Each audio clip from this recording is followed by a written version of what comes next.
शाखों से टूट जाएं वो पत्ते नहीं हम, आंधी से कह दे औकात में रहे। तो नमस्कार, मैं चित्रलेखा स्वागत करती हूँ आपका अपनी एक नई क्लास में, जिसमें हमने एक सीरीज चलाई हुई है 10 कदम सीयूटी के लिए टॉप 10 क्वेश्चंस टॉपिक वाइज। तो आज का जो हमारा नेक्स्ट टॉपिक है वो है वैदिक पीरियड के लिए। तो आई होप आपने प्रीवियस क्लास देख ली होंगी और इसी के साथ साथ आपकी स्टडी भी अच्छी चल रही होगी और उसके साथ साथ आप टेस्ट सीरीज भी आप दे रहे होंगे और अपना रिवीजन भी अच्छे से कर रहे होंगे।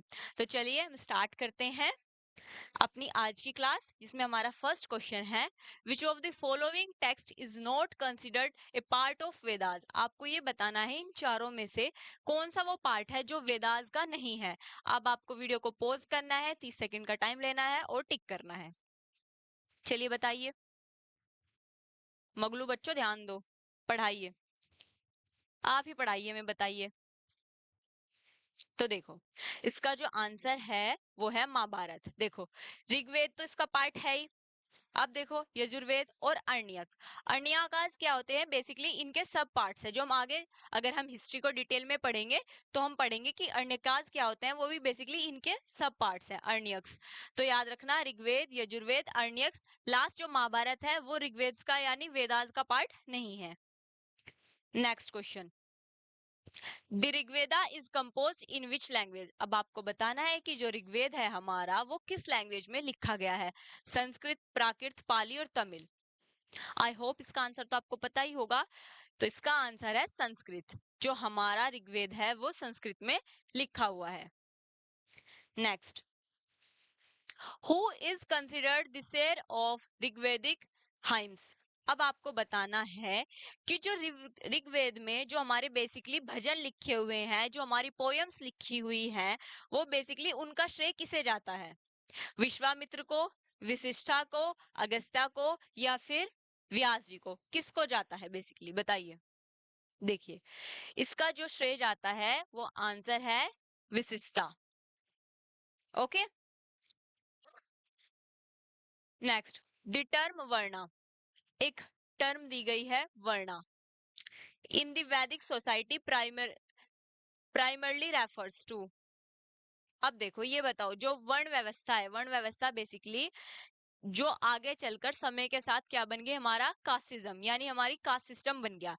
तो ये टर्म सबसे पहले आई थी हमारी किस टाइम पर, वैदिक सोसाइटी में आई थी, जिसे कहा गया वर्णा। अब आपको ये बताना है कि जो ये वर्णा है ये प्राइमरली किस चीज को रेफर करता है, मतलब किस चीज को दर्शाता है, किसको, सोशल क्लासेस को, ज्योग्राफिकल रीजन्स को, रिचुअल्स को, कास्ट बेस्ड ऑक्यूपेशन को। तो हम ये बताना है कि स्टार्टिंग में जो वर्ण आया था वो किस लिए आया था, यानी लोगों को क्यों बांटा गया था ग्रुप्स में। बेसिकली मैं आपको इसको स्टोरी बताती हूँ कि जैसे एक घर में 4 भाई हैं, बेसिकली ये मान लेते हैं।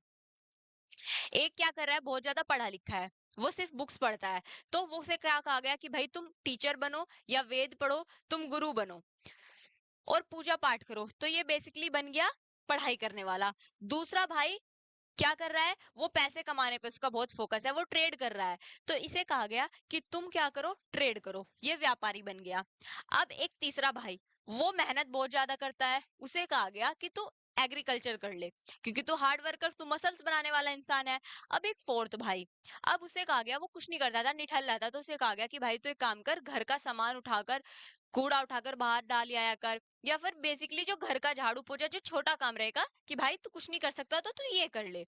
तो बेसिकली इसमें कहा गया जो कास्ट बेस्ड ऑक्यूपेशन, मतलब कि स्टार्टिंग में क्या था कि भाइयों के काम को बांट दिया गया उनकी योग्यता के अनुसार कि कितने वो कैपेबल हैं। धीरे धीरे धीरे धीरे जब ये चीज हमारी सोसाइटी में फैल गई तो ये कास्ट बेस बन गई और फिर कास्ट बेस से बन गया ऑक्यूपेशन, इन्हें ही कहा जाने लगा वर्णा। और इसमें शूद्र, वैश्य, ब्राह्मण, ये चीजें, ये 4 वर्ण हमारे आए थे। किससे, कहां से हमारे आए थे, वर्णा सिस्टम वैदिक सोसाइटी से हमारे इंडिया में आए थे। ठीक है, I hope you understand. Next, the वैदिक गॉड ऑफ फायर, वैदिक काल में जो गॉड थे फायर के, यानी फायर को बोलते हैं हिंदी में अग्नि, आग के जो भगवान थे वो कौन थे, वरुण, इंद्र, अग्नि, सूर्य। तो आई होप इसका तो आंसर आपको पता ही होगा इजीली, अग्नि। अग्निदेव को कहा गया है फायर ऑफ गॉड। अब देखो, जो वरुण भगवान थे वो एयर के गॉड थे, जो इंद्र थे वो रेन के गॉड थे, और जो सूर्य थे वो सनलाइट यानी एनर्जी के गॉड थे, ये भी याद रखिएगा। Next, the famous battle of 10 kings as mentioned in the Rigveda. 10 king की जो कहानी है, बेसिकली बैटल है, वो हमारे ऋग्वेद में लिखी गई है। और वो किस रिवर के बैंक के किनारे, यानी किस नदी के किनारे वो लड़ाई हुई थी, ये बताना है आपको। तो गंगा, यमुना, सरस्वती, सिंधु या इंडस, मतलब इन चारों में से किसके किनारे पर हुई है, किसके बैंक पर वो लड़ाई हुई है, बेसिकली ये बताना है। देखो, अगर ये चार ऑप्शन में है तो आपको लगाना है सिंधु। वैसे सिंधु की एक ट्रिब्यूटरी है जिसका नाम है रावी। ये बेसिकली रावी रिवर के बैंक पर हुआ है। और रावी को पारुशनी भी बोलते हैं। रावी रावी नदी को जो बोलते हैं पारुशनी रिवर भी बोलते हैं। तो ये याद रखिएगा कि जो 10 किंग की जो बैटल हुई है वो सिंधु नदी, यानी सिंधु या इंडस रिवर, रावी या पारुशनी, ये तीनों में से कोई भी ऑप्शन में होगा। अगर इंडस आ जाए और रावी आ जाए तो आपको रावी को टिक करना है। और अगर रावी या पारुशनी नहीं है तो आपको सिंधु या इंडस टिक करना है। Okay, next. द वैदिक सोसाइटी वाज प्रीडोमिनेंटली। अब आपको बतानी है कि जो वैदिक सोसाइटी थी वो कैसी थी। मैट्रिकल थी, मैट्रियार्कल थी या इगैलिटेरियन थी या कास्टलेस थी, ये बताइए। बताइए इसका आंसर, कि मैट्रियार्कल थी, पैट्रियार्कल थी, इगैलिटेरियन थी या कास्टलेस थी। बताइए बताइए। देखो, बेसिकली उस टाइम पर सिर्फ वर्णाज आए थे, मतलब वर्ण व्यवस्था आई थी, कास्ट नहीं बनी थी। तो बेसिकली जो हमारे वैदिक सोसाइटी थी वो कास्टलेस थी। ऑक्यूपेशन के हिसाब से डिसाइड हुआ था, लेकिन अनटचेबिलिटी या कास्टिज्म नहीं था हमारे वैदिक पीरियड में। तो ये याद रखिएगा। इगैलिटेरियन बेसिकली क्या होता है, जहां पर मेल और फीमेल को हर चीज में इक्वली राइट मिलते हैं, उसे बोलते हैं इगैलिटेरियन सोसाइटी। पैट्रियार्कल सोसाइटी वो होती है जहां पर मेल डोमिनेंट होते हैं, और मैट्रियार्कल सोसाइटी होती है जहां पर फीमेल डोमिनेट होता है। ओके, यानी हम कह सकते हैं जहां पर फीमेल्स राज करती हो वो मैट्रियार्कल, जहां पर मेल्स राज करते हो वहां पर पैट्रियार्कल, इगैलिटेरियन जहां पर दोनों को इक्वालिटी हो, और कास्टलेस वो तो आपको पता ही है।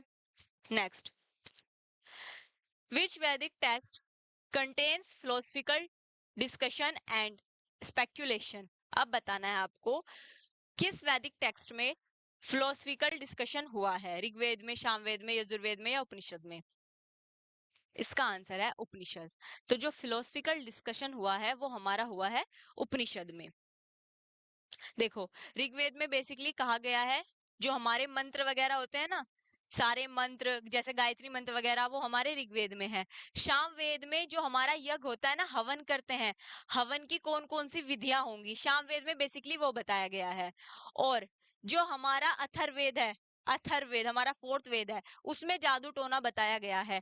और जो हमारा यजुर्वेद है, यजुर्वेद में उस टाइम की जो हमारी पॉलिटिकल, सोशल, जो रिलीजियस लाइफ थी उस टाइम की, जो चीजें थी सोसाइटी में, बेसिकली वो दिखाई गई है हमारे यजुर्वेद में।